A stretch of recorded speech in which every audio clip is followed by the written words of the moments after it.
how sometimes there are certain places that may not be so easy to go into.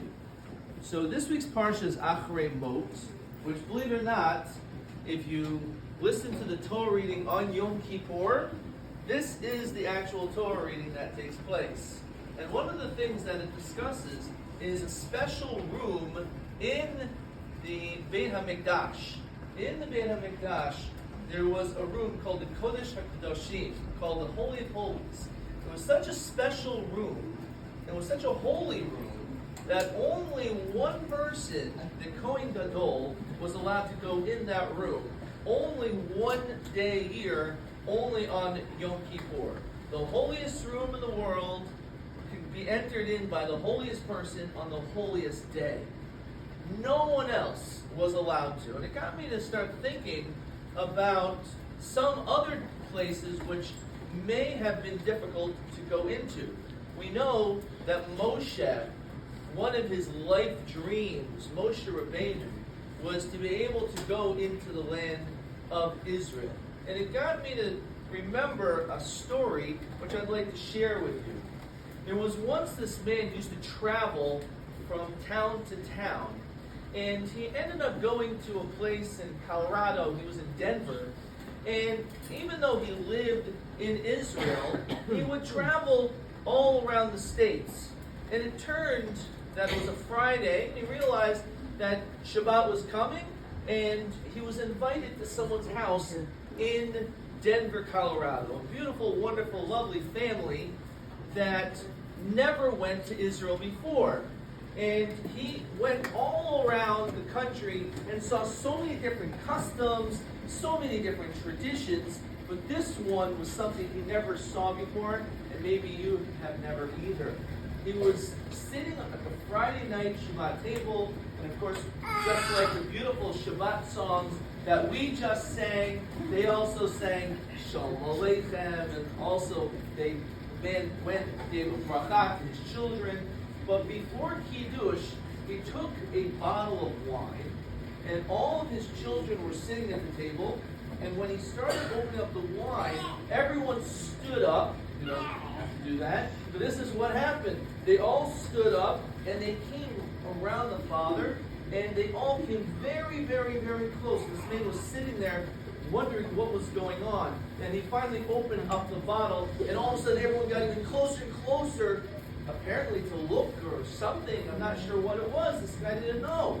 So after Kiddush was made, he asked this man, he said, I don't understand. What were you doing? I've never seen this custom that when you open up a bottle of wine, all the family comes right next to it for a second or two and then goes back to their seats.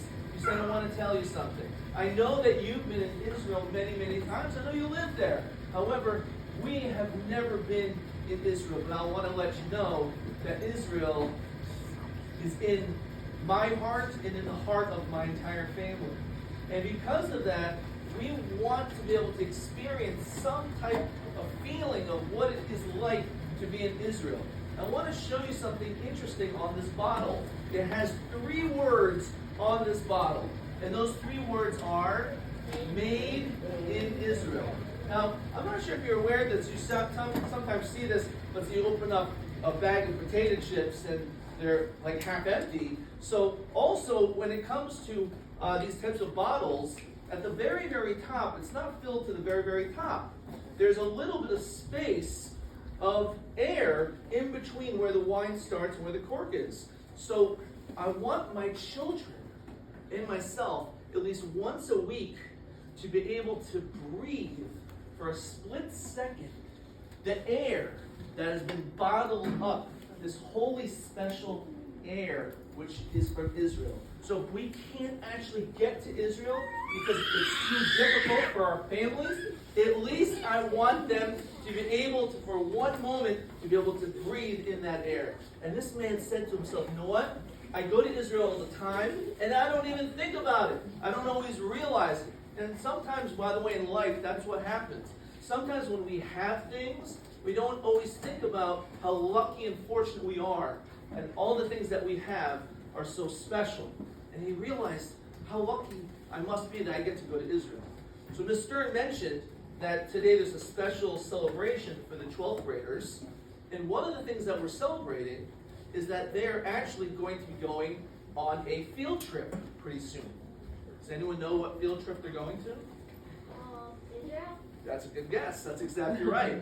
They're going to go to Israel. And not only that, it's a very special time because, as we know, in a few days, this Thursday, is Yom HaAtzmaut, in which we're going to be celebrating the fact that we have a country that we can call our own. And if you look back all the way, talking, as we spoke about before, a few seconds ago, about the Beit HaMikdash, so we were in Yerushalayim with the Beit HaMikdash, but the Beit HaMikdash has not been standing for almost 2,000 years. And near 70, now we're near 2022, so it's been almost 2,000 years. But now, we live in a generation, we live in the time that we actually have the country of Israel to call our own. And it's not been for such a long time. Does anyone with a raised hand know the year that Israel became a Jewish state? All the way in the back. I kind of year, but Israel like 74 years. Yes. 74, that's correct. So, someone who's good in math, yes? 1948. 1948, very good. 1948 plus 70, how many years did you say? 4. 74 probably equals 2022. Is that correct? Does that make sense? All right. Yes, go ahead. We did I did the math. I did the math and in the class and it's actually 80. Okay. So we'll have to go over that math quick. We'll go over it a little bit later. Okay. But regardless, what I'd like to share with you is that number is not a very large number of years, but we don't necessarily think about it. Just like this guy who went to Denver didn't realize, because he was living in Israel all the time, how fortunate and lucky he is, and how lucky and fortunate we are that we have a country that we can travel to, the 12th graders can travel to. And because of that, when it comes to Yom HaAtzmaut, and every day we have a tremendous amount to be thankful for, a tremendous amount to celebrate, including the fact that we have a beautiful country, Medina Israel. So let us all always show our love as much as we can for the country. And to that I say, Shabbat Shalom. Shabbat Shalom.